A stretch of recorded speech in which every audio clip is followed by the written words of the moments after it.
Todo mundo recuperado do carnaval? Diz que não é que a gente começa, mas vamos começar. Então, foi nos pedido de conversar sobre esse assunto, o vazio existencial, mas numa pegada, vamos dizer assim, uma abordagem que a gente possa criar em nossa mente uma estratégia. E estratégias são individuais. Porque existe ali um subtítulo, tá vendo? Como a fé raciocinada preenche as lacunas da alma. Então, nós vamos tentar conversar sobre esse assunto, sobre o vazio existencial, mas não só para explicar o que é, por que é ou como é. A ideia é que a gente converse usando a doutrina espírita como uma base dessa estratégia. Esse entendimento que nos foi disponibilizado de um tempo para cá, 160, né? Dependendo do livro, anos. Então, como que é possível usar esse conhecimento do Espiritismo para poder equacionar as nossas dificuldades, as nossas sensações, os nossos sentimentos e as nossas emoções? Foi assim que eu tentei raciocinar. Tá bom? Antes de tudo, eu gostaria de falar sobre a fé raciocinada, bem rápido. Inclusive, na Comerge, desse ano, que acabou agora, no Carnaval, foi um assunto muito discutido entre os jovens. A gente estava conversando com eles sobre fé racional e fé raciocinada. E, surpreendentemente, a gente não conhece muita diferença. E aí, conversando com eles, fomos todos obrigados a estudar. Então, o Espiritismo fala da fé raciocinada. E vocês sabem qual seria a diferença para uma fé racional? Existe diferença entre racional e raciocinada? Existe. A fé racional é a conceitual. Ela vive de formas, de conceito, de receitas. É muito fácil eu explicar a dificuldade de alguém só dando a essa pessoa uma explicação conceitual, que seria mais ou menos assim. Ah, hoje eu tenho um problema no meu pulmão. Ah, você tem esse problema no pulmão porque na vida passada você fumou, você fez acontecer, então por isso que você tem. Isso é racional. Está errado esse conceito? Não, né? Mas ela não é raciocinada como a doutrina espírita nos entregou. Porque a fé raciocinada é a fé que acolhe. É a fé que dá entendimento e compreensão. Está definida lá, no capítulo 17, a fé que move as montanhas. É muito diferente uma da outra. E nós, espíritas, por muitas vezes, confundimos elas. A fé raciocinada é a fé que acolhe. É a fé que dá entendimento. Eu não preciso dizer para aquela pessoa por que é que ela passa. É ele que precisa entender em si mesmo. Eu só preciso compreender aquele momento daquela pessoa. Então, para que nós adultos também, depois a gente trabalhar toda essa comércio falando disso, que a gente pense nisso também. Então, a fé que preenche as lacunas da alma, que é a fé raciocinada, é a fé que acolhe. E é dela que a gente vai conversar. Deixa eu apertei certo.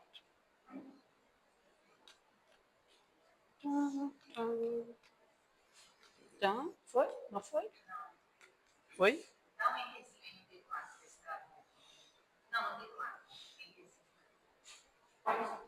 Tem umas coisas aqui, Patrícia.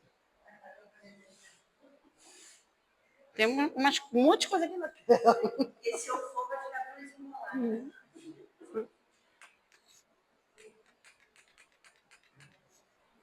Não tem problema, não. Vamos lá.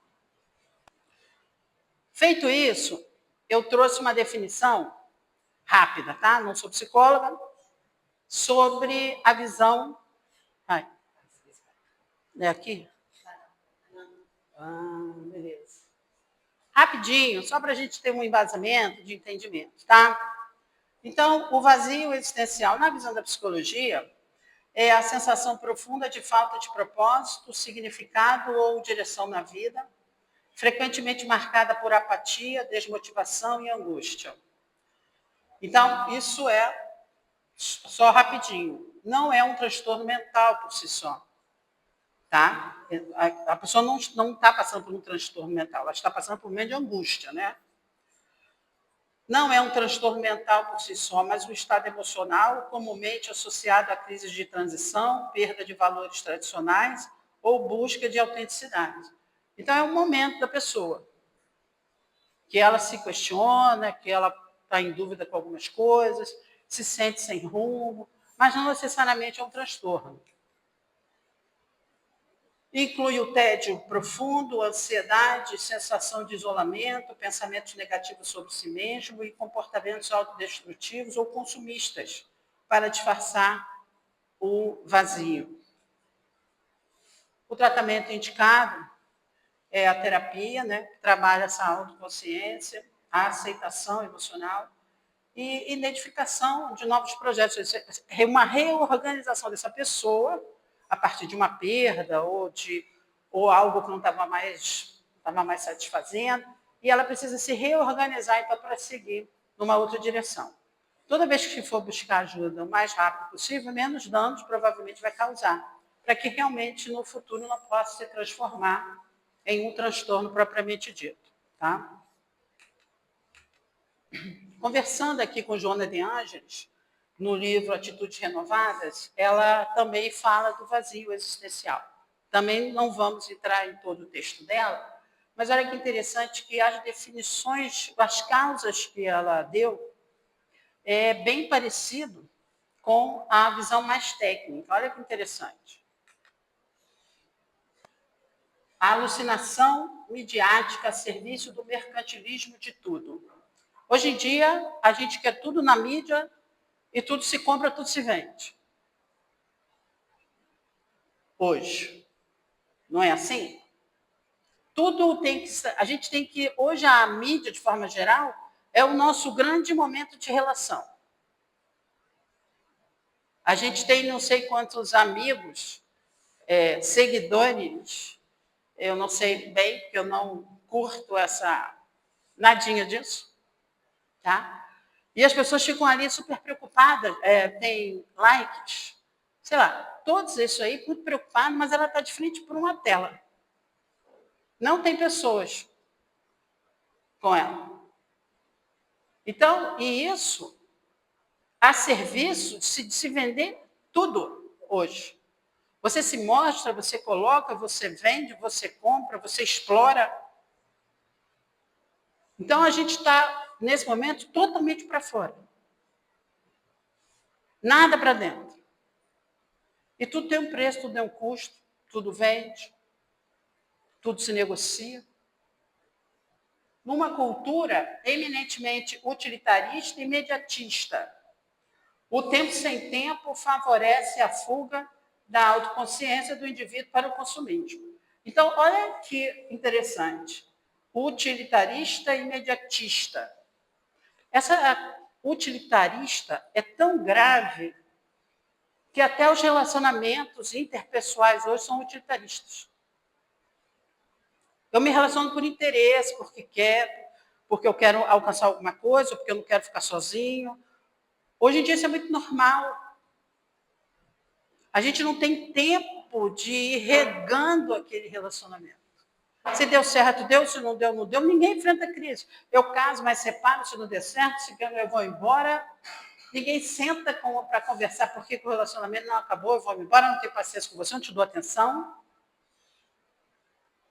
E imediato é para amanhã. Ninguém espera, constrói hoje as nossas relações. Por isso elas são vazias. E ao primeiro pé de vento, não resiste. Está tudo muito sem raiz. E aonde que é a raiz das relações? Inclusive consigo mesmo. O tempo, se observar, um pouco mais de calma, paciência. Inclusive consigo mesmo. Eu não paro para pensar o que aconteceu comigo hoje. Não é? A ausência dos sentimentos de nobreza. Hoje, você ser bom, fazer as coisas certas, a juventude, então, ela vive um dilema árduo, porque ela é julgada pelo ambiente que está, né? Porque, pô, você é um careta, você não faz, você é isso, você vai dar... Está chorando por quê? É uma exigência o tempo todo de um comportamento que não dá tempo de se auto-observar. Então, a ausência de sentimento de nobreza, particularmente do amor, que impulsiona o comércio da futilidade e da ilusão. Eu acho que sou feliz porque eu tenho uma pessoa, porque comprei alguma coisa, porque eu adquiri o melhor emprego do mundo, realizando-se a criatura enganosamente nos objetos e utensílios. E a gente faz isso. Vou comprar o celular, é o carro, eu preciso da roupa, é a viagem, são as festas, são os banquetes. Tudo isso traz felicidade? Porque hoje em dia a gente acredita que sim. Exige-se de todos que se encontre em término, ou seja, sem fim, banquetes de alegria, fingindo conforto e bem-estar nas coisas e situações a que se entregam. Hoje em dia, eu fico impressionada. Se fotografa qualquer coisa que a gente está fazendo para colocar, para botar para pessoa, para não sei lá para quem, para você dizer que você está felicíssima, a melhor pessoa do mundo, maravilhoso ali o seu jantar. Eu fico impressionada de ver, eu fico impressionada.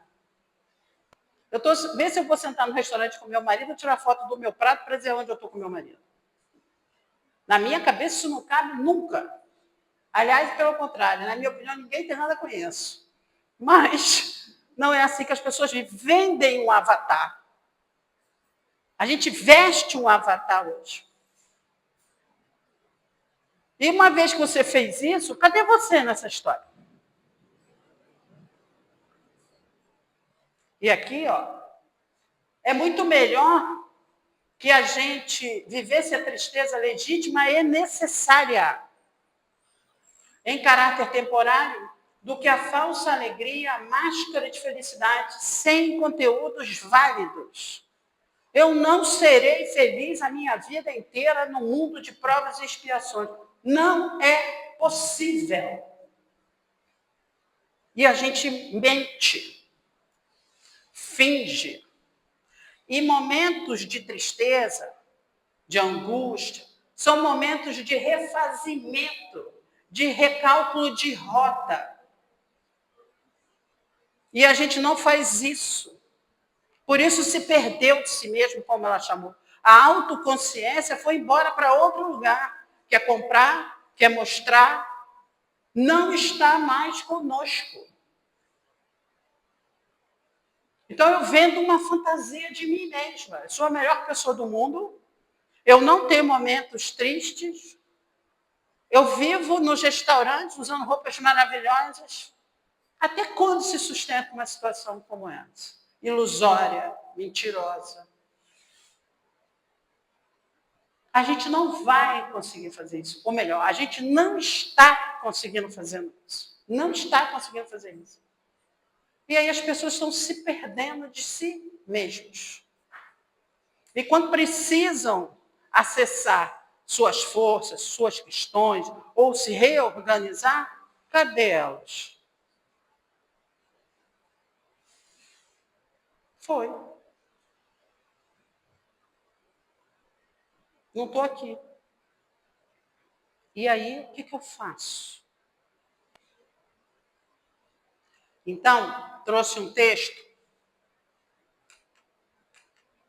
que tem esse título, está lá no Evangelho segundo o Espiritismo, mas na época de Kardec não se havia tantas especialidades ou tantos diagnósticos. Mas, com certeza, esse texto serve para qualquer um dos tipos de transtornos da atualidade. Então, vamos. Destaquei as palavras chaves. Como a gente disse, era a luz da doutrina espírita, não é? Não é a fé raciocinada que a gente está chamando para preencher essas lacunas? A calma e a resignação adquiridas na maneira de encarar a vida terrena e a fé no futuro dão ao espírito uma serenidade que é o melhor preservativo da loucura e do suicídio. Eu vou ler, porque a gente vai tratar de cada uma dessas sugestões, de cada um desses estados, de cada uma dessas virtudes que o Espírito de verdade aqui deixou como rota. Ele só se desespera se não vê um termo para os seus sofrimentos. Mas aquele que não crê na eternidade, que pensa tudo acabar com a vida, que se deixa abater pelo desgosto e o infortúnio, só vê na morte o fim dos seus pesares. Nada esperando, acha muito natural, muito lógico mesmo, abreviar as suas misérias pelo suicídio. A incredulidade, a simples dúvida quanto ao futuro, as ideias materialistas, em uma palavra, são os maiores incentivadores do suicídio. Elas produzem a frouxidão moral. Com o espiritismo, a dúvida não sendo mais permitida, modifica-se a visão da vida. O crente sabe que a vida se prolonga indefinidamente para além do túmulo, mas em condições inteiramente novas. Daí a paciência e a resignação, que muito naturalmente afastam a ideia do suicídio. Daí, numa palavra, a coragem moral. Então, aqui está a receita. E esse texto é muito maior, tá? Eu só trouxe um pedaço. Está aqui, ó. O espiritismo modifica a visão da vida. O Evangelho de Jesus, ampliado pela lupa do espiritismo, modifica a visão da vida. Essa é a ideia. Só não sei se está dando certo. Mas está aqui.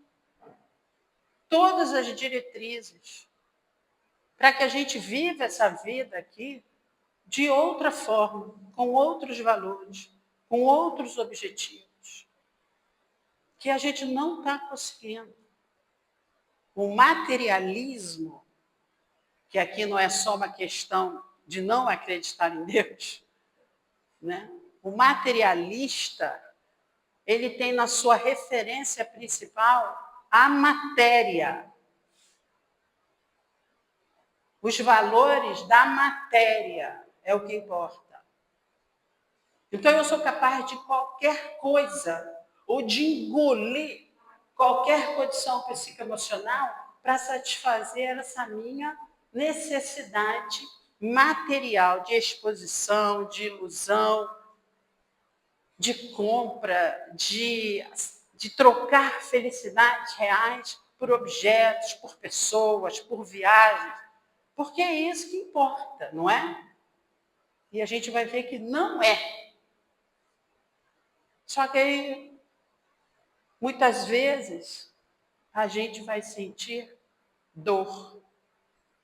Porque abriu mão desta condição de espíritos, filhos de Deus, que somos espíritos em construção, em caminhada. Não vai terminar agora. Não começou agora e não vai terminar agora.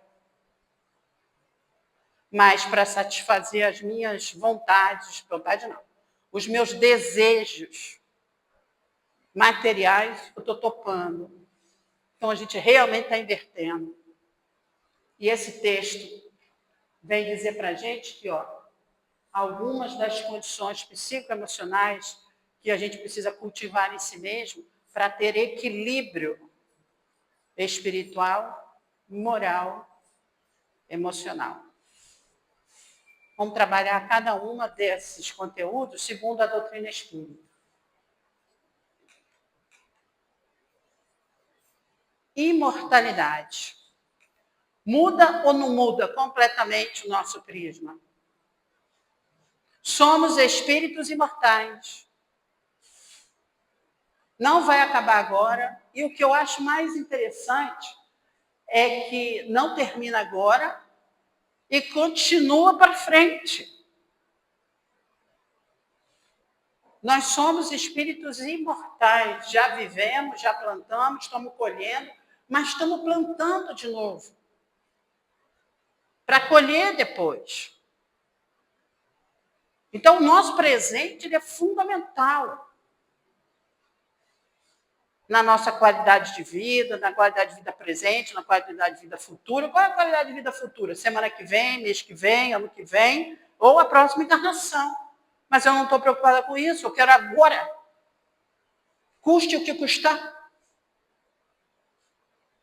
E nem sempre as coisas vão acontecer. Então, frustração é algo que é artigo de luxo hoje, tem que estar sabendo lidar com ela. Porque a gente se desespera. Porque não deu assim, porque não deu assado, nem recalculou para ver ainda. Mas tem que ser, não tem que ser. Só que resistir, recalcular, aprender, saber por que errou, que é essa tristeza temporária, essa angústia temporária, a gente não quer fazer. Mas é só nesse momento que eu vou recalcular tudo. E posso sair mais forte. O espiritismo é a nova ciência que vem revelar aos homens, por meio de provas irrefutáveis, a existência e a natureza do mundo espiritual e a relação que a gente tem com o mundo material e vice-versa. Nós somos espíritos, não somos corpos. E a gente está submetido a essa lei. Querendo, não querendo, gostando, não gostando, acreditando, não acreditando. A gente está submetido a essa lei. E qual é o benefício que a gente tem pela fé na imortalidade da nossa alma? Como foi dito no texto, é a fé no futuro. Porque se eu quero acabar com tudo agora, é porque eu não acredito em nada ali na frente.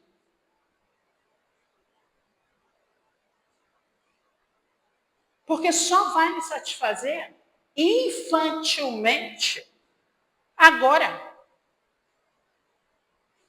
Então eu faço qualquer coisa. Inclusive me afronto, me arrebento. Não dou tempo para mim, passo por cima de mim mesmo, às vezes. Me machuco, porque é daquele jeito que eu quero e tem que ser agora. Então a fé no futuro é fundamental para o nosso equilíbrio, para a nossa esperança.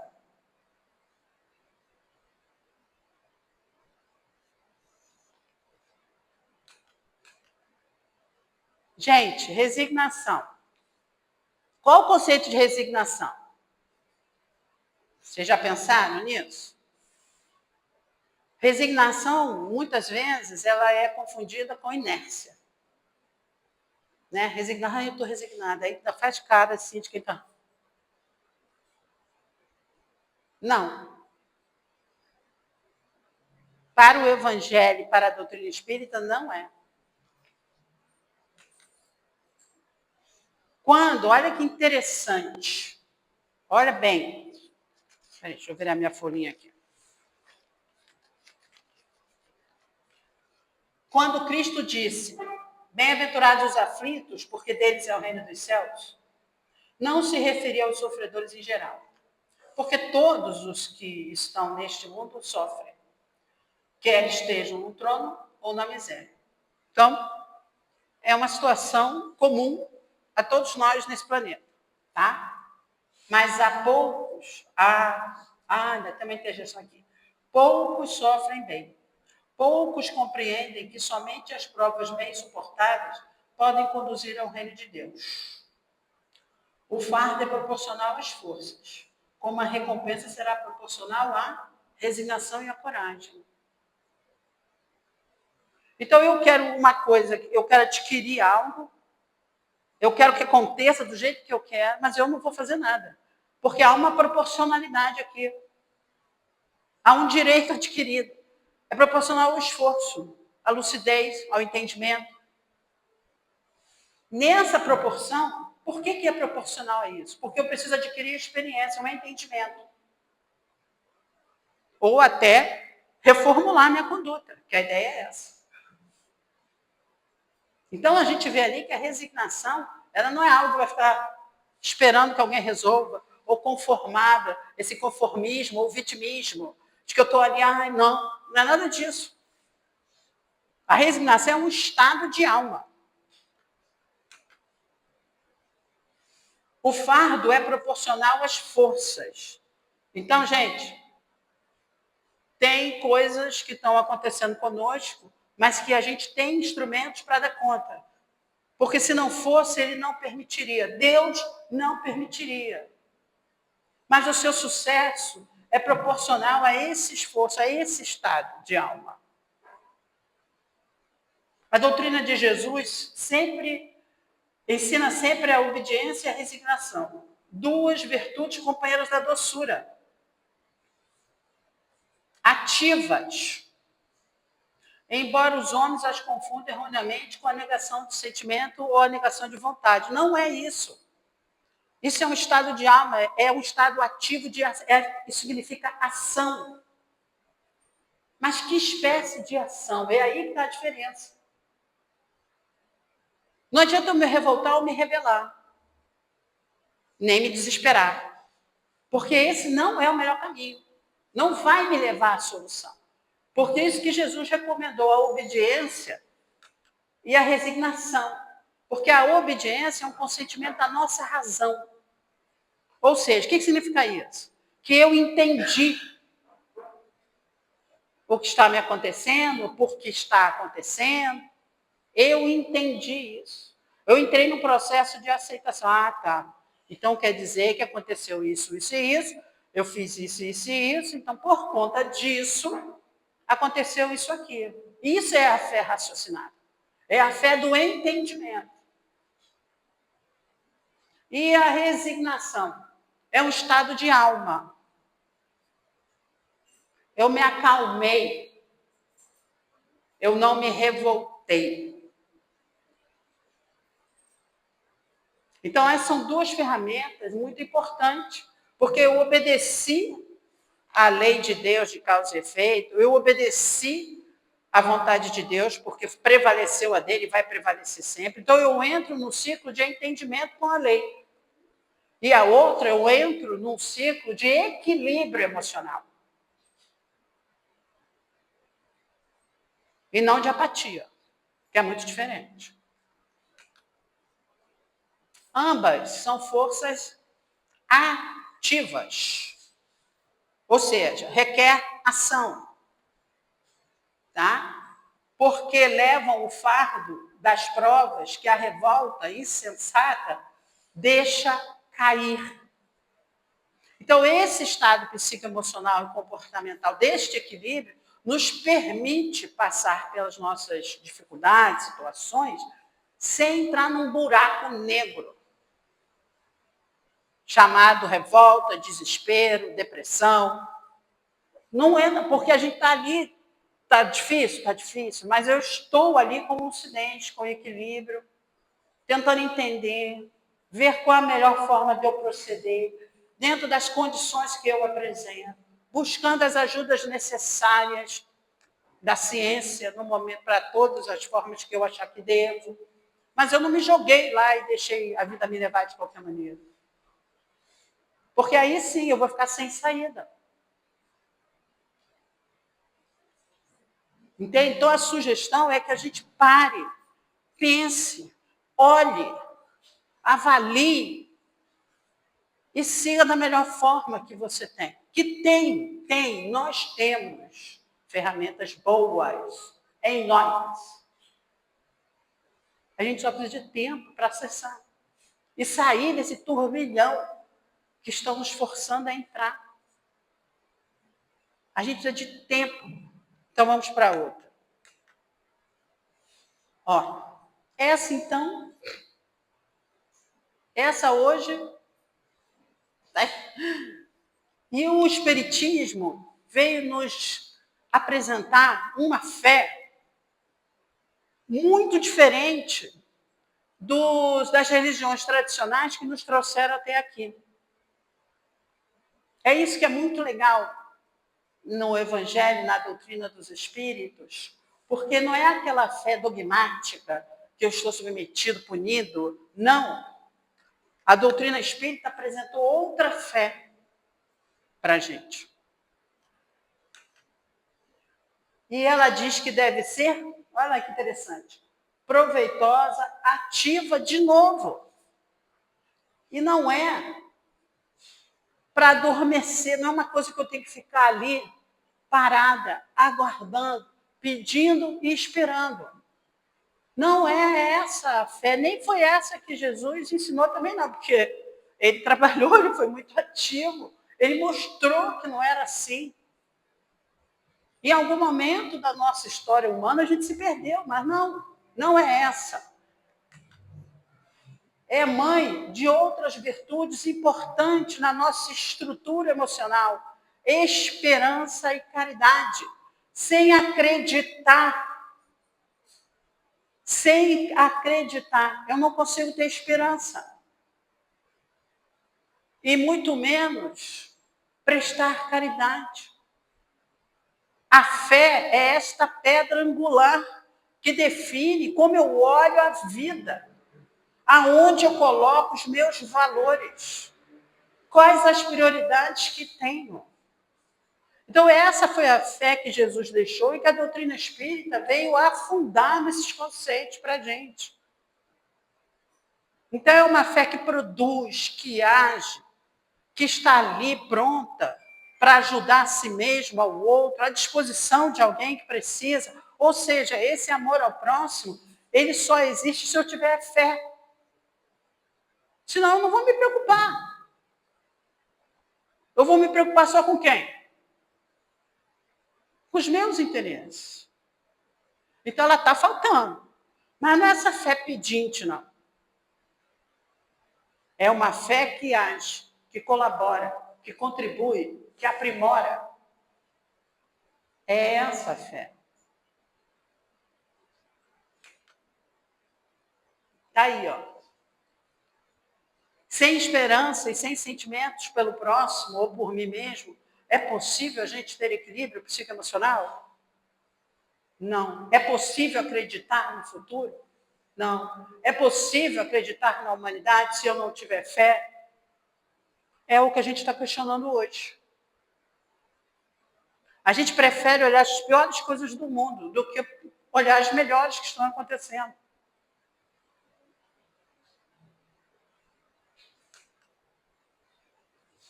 Ainda bem que são virtudes e são inseparáveis, porque a partir do momento que eu tenho fé, eu sou capaz de ter as outras também. Agora, olha que interessante, que a doutrina espírita veio nos trazer um outro conceito de fé. Essa fé mais prática, na fé que realiza. A fé é o sentimento inato no homem da sua destinação. Então, é um sentimento, é uma virtude que nasce com a gente. É inato. A gente pode não olhar, não fazer, mas se a hora que eu ativar, ela está lá. Na hora que eu quiser, ela está à minha disposição. Eu é que não ativo ela. Porque eu estou totalmente voltado para fora. Para as coisas, para minhas realizações que eu suponho. Está tudo para fora. Mas na hora que eu quiser, é só eu ir lá e ativar que ela está ali. Até hoje, a fé somente foi compreendida no sentido religioso. Olha que interessante o texto. Está no Evangelho e no Espiritismo também, tá? Pois o Cristo a revelou como poderosa alavanca. E porque foi visto apenas como o chefe de uma religião. Então, essa poderosa alavanca que o Cristo veio nos apresentar, a fé, conversar com Deus, a oração, não é só uma função religiosa. Ela traz uma função psicoemocional. Ela nos tira de determinada condição. Não só pela nossa concentração em si mesmo, como pela condição vibracional que ela nos impõe. Então, não é um ato de fé orar para pedir e ficar parado. Nunca foi. E o Espiritismo traz de volta esse conceito. Mas o Cristo, que realizou verdadeiros milagres, mostrou apenas dos mesmos, através dos mesmos, o que pode um homem quando tem fé. Ou seja, o que é fé? Né? A vontade de querer e a certeza de que essa vontade pode realizar-se em si mesmo. Não é eu pedir e aguardar. É um poder de realizar. É um poder de acreditar. Essa fé que eu estou ali, tomara que Deus, a oração. Conversar com Deus é a qualquer momento. Agora, qual é o seu estado mental? Qual é o seu estado emocional? Você está pronto para fazer os enfrentamentos necessários? Porque é preciso. Porque quem vive vida encarnada somos nós. Ele vai ajudar? Sempre. Mas é você que precisa ir na direção, tomar decisão, pensar, agir. É você que precisa realizar. E aí, esse conceito da fé humana é sensacional. Porque a gente tem fé em Deus, mas não tem fé em si mesmo. Muitos de nós, assim, se Jesus tivesse em pezinho aqui e mandasse, Pati, faz não sei o que, ela vai olhar para a cara dele e vai dizer assim, Senhor, não sei. Acho que eu vou pensar um pouco.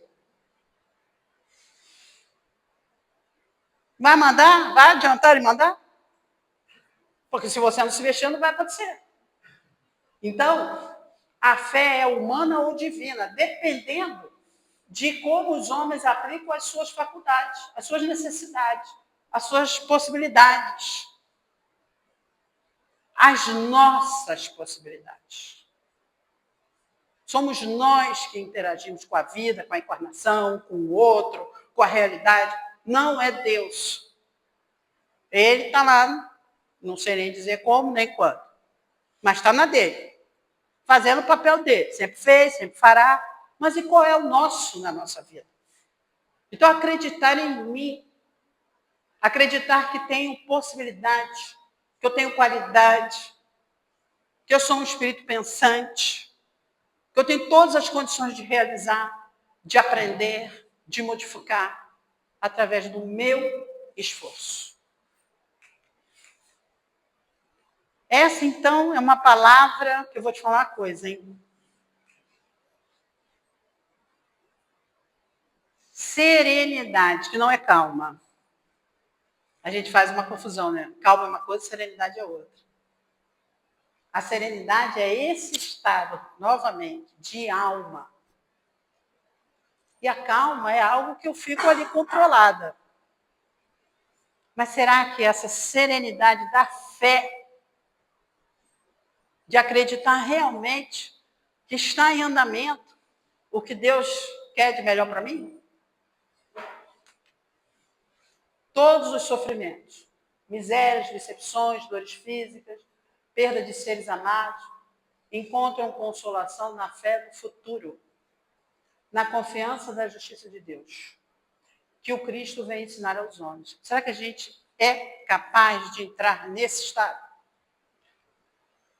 Que às vezes, gente, a gente está tão cansado, tão esgotado, emocionalmente, que só tem para esperar.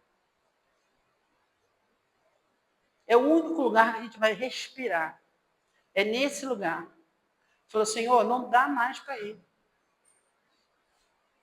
E a gente fala isso direto. Aguardar o tempo de Deus. É possível isso em nós?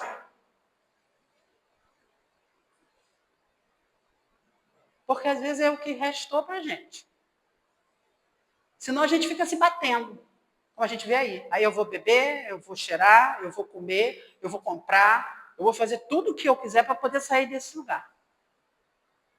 Eu não consigo lidar comigo mesmo, eu não consigo aguardar, interiorizar, avaliar, introspectivizar. Existe isso. Para que eu possa parar e olhar para mim e dizer, Senhor, não deu aqui, aonde foi que não deu, qual a melhor saída, e aguardar a resposta. Não, eu jogo para fora, vou para a balada, bebo tudo. E deu tempo, então, de conversar com Deus? Ou eu preferi cair na gandaia? Então, é uma escolha, gente. Porque possível para todos nós o é. Não somos todos filhos de Deus? Mas é uma escolha, porque, olha, eu vou falar para você, não é fácil não, hein? Parar ali e ficar à mercê da vontade de Deus para a gente, eu acho que é uma situação que a gente... Sabe? Mas tem hora que é assim. E quando a gente foge o tempo todo dessa avaliação,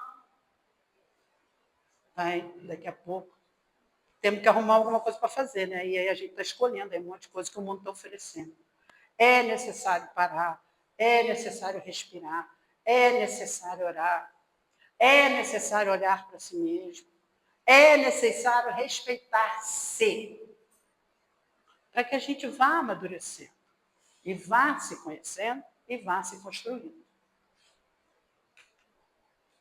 Sobre aquele que, ao contrário, nada espera após esta vida, ou que simplesmente duvida, as aflições caem com todo o seu peso, e nenhuma esperança lhe mitiga o amargor.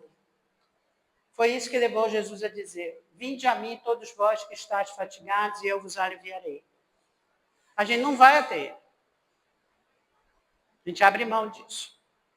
Nós vamos em busca de outras coisas, que ilusoriamente, como disse Joana, a gente acha que vai preencher o nosso coração e a nossa alma. Essa expressão eu acho assim impressionante. Coragem moral. Porque não é uma coragem de eu chegar ali e bater boca com os outros, não. Não é uma coragem de eu fazer os enfrentamentos no trânsito, com o vizinho. Não é disso que a gente está falando. A gente está falando de um estado, de uma fortaleza própria, de ação, de pensamento, de moral, de entendimento. Coragem. Não é essa coragem que a gente quer brigar com os outros, não. É uma coragem de enfrentar a vida com o melhor da nossa dignidade, com o melhor dos nossos aproveitamentos, dos ensinamentos. É disso. E, às vezes, tem situações na vida da gente que não vão se resolver. A gente vai ter que trilhar aquela aflição, aquela dificuldade. Até o fim, até morrer, às vezes. Não só quem está passando, mas a família que está ao redor. Como é que a gente encara essa situação? Vamos novamente correr para fora? Né? O bebê para esquecer? Olha, o que mais tem na nossa linguagem, nos meios da gente se comunicar, são expressões desse tipo. Na nossa sociedade. Várias. A gente tem. Vou sair para a balada que eu quero me divertir, vou beber para esquecer. Aí, não quero nem pensar nisso agora, eu vou lá, não sei para onde. Voltamos todos para a mesma realidade. Só com um agravantezinho a mais. Né? Que foram os nossos excessos. A fé sincera e verdadeira é sempre calma. Faculta a paciência e sabe esperar.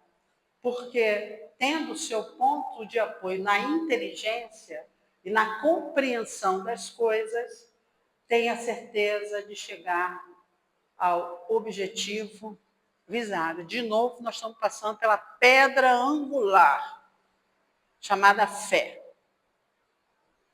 Então, a minha coragem moral dos enfrentamentos, que muitas vezes a gente é obrigado a fazer, novamente vai passar pelo poder da fé, pelo poder da crença. Estar nesse estado de calma, de serenidade, paciente, às vezes, diante das situações que não vão se resolver imediatamente. Porque quando a gente perder a mão, gente, o problema tinha um peso, depois vai ter outro. Então, a recomendação que a doutrina espírita faz, é óbvio, totalmente contida no Evangelho de Jesus, é que a gente, novamente, vai em busca da sua força, ou seja, da fé humana, vai em busca da oração e do convívio com Deus, com Jesus, com os espíritos amigos. Mantenha a calma, o equilíbrio, a serenidade, busque isso em você. Tá certo que a gente vai desabafar com um amigo, você vai buscar ajuda de um especialista, tudo isso é muito válido, mas só você tem a decisão final de seguir aquilo ou não, de aceitar conselho ou não, e de se comportar de uma maneira assim ou não. É muito interessante que às vezes a gente vai buscar o amigo fala para você, não faz isso, faz aquilo, assim, mas eu... Aí você decide de novo. Então, tudo no final vai passar até pelo nosso crivo, até os conselhos dos amigos espirituais que dizem, mas muitas vezes para a gente olhando, quem trabalha com reunião mediúnica aqui, quantas vezes eles falam com a gente olhando dentro do olho da gente.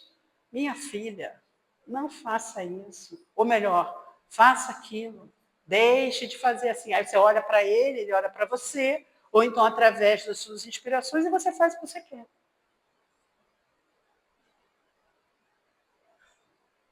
Então, a decisão é sempre nossa. A calma na luta é sempre um sinal de força e confiança. A violência, ao contrário, denota fraqueza e dúvida de si mesmo, da nossa capacidade. Toda vez que a gente se desesperar, que a gente atacar, que a gente responder, que a gente bater, que seja o que for a expressão dessa violência, ou em si mesmo, né? Os processos autodestrutivos, a gente está fora dessa condição da fé, da calma, da serenidade. Então, que a gente busque esse lugar, gente, busca esse lugar.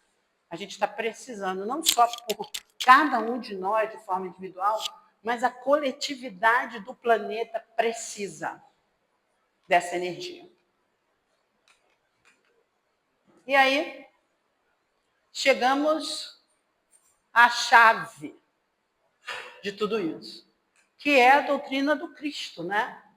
Que nos ensinou o perdão. Então, esse estado de alma, essa ferramenta poderosa que nos retira de lugares duros, como mágoa, ressentimentos, que adoecem, que nos coloca em situação difícil, que joga para outra vida, muito daquelas relações, é a chave que ele veio nos deixar aí do bem viver. Perdoar aos inimigos é pedir perdão para si próprio. Perdoar aos amigos é dar-lhes uma prova de amizade. Perdoar as ofensas é mostrar-se melhor do que era. Perdoai, pois, meus amigos, a fim de que Deus vos perdoe. Porquanto, se fordes duros, exigentes, inflexíveis, se usardes de rigor até uma ofensa leve, como querereis que Deus esqueça de que cada dia maior necessidade tendes de indulgência? Porque a gente quer só para nós, né? Essa troca entre os seres humanos, de olhar a outra pessoa com essa indulgência, com a benevolência, é fundamental para melhorar a nossa qualidade de vida. Ó, ai daquele que diz, nunca perdoarei, pois pronuncia a sua própria condenação. Nós vamos ficar vinculados, presos, arraigados aos sentimentos e às pessoas.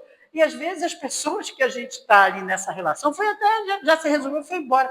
Mas eu estou ali travada naquele fato, naquela emoção, pregada naquela situação, naquele peso. Carregando aquilo tudo, arrastando um bonde. E por fim, né, o amor resume toda a doutrina de Jesus, porque é o sentimento por excelência, e os sentimentos são os instintos elevados, à altura do progresso realizado. Quais são os nossos sentimentos na atualidade? Aonde eu estou alimentando? Que tipo de valor moral, emocional, psicológico e mental eu estou a alimentar na minha vida? E é muito importante, porque somos pais, somos mães, somos avós, somos professores, as crianças, os jovens estão sob a nossa condição. Não está bom. Se não está, gente, a gente precisa ir para a mudança. Precisamos mudar nosso foco, nosso valor, nossa direção, até em benefício, né, da saúde mental de todo mundo e das nossas relações, principalmente a relação conosco mesmo. Está precisando se atualizar. Estávamos falando do Espiritismo, temos que falar do advento do Espiritismo, né?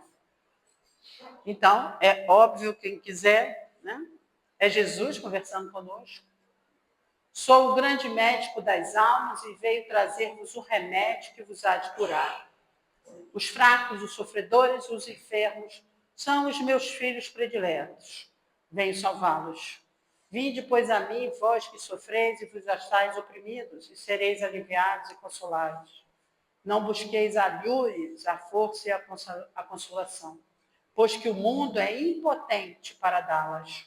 Deus dirige um supremo apelo aos vossos corações por meio do Espiritismo. Escutai-o. Extirpados sejam de vossas almas doloridas a impiedade, a mentira, o erro, a incredulidade. São monstros que sugam o vosso mais puro sangue e que vos abrem chagas quase sempre mortais. Que no futuro, humildes e submissos ao Criador, pratiqueis a sua lei divina. Amai e orai. Sede dóceis aos Espíritos do Senhor. Invocai-o do fundo de vossos corações. Ele, então, vos ensinará, nos enviará o seu Filho bem-amado, para vos instruir e dizer essas boas palavras. Eis-me aqui, venho até vós, porque me chamastes. Muita paz.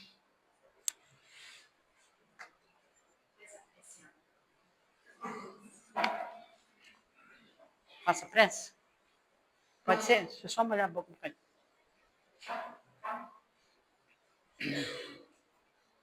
Então, vamos à prece.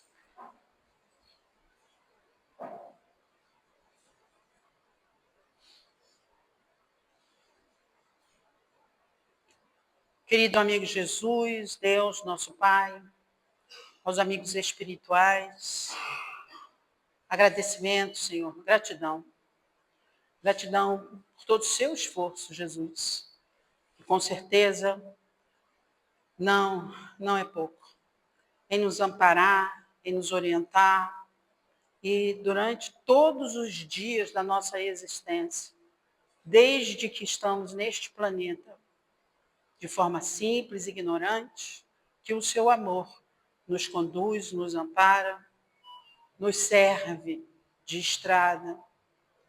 E assim, Senhor, pedimos que realmente possamos um dia tê-lo como modelo e guia, trilhar as nossas decisões, as leis civis, a organização da sociedade, as relações com base na moral cristã. Fortaleça em nós, Senhor, essa certeza, mas, acima de tudo, fortaleça em nós a fé.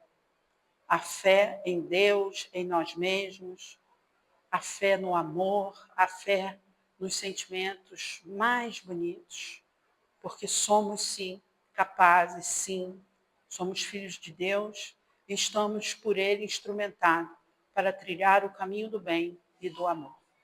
Que Deus nos abençoe. Graças a Deus.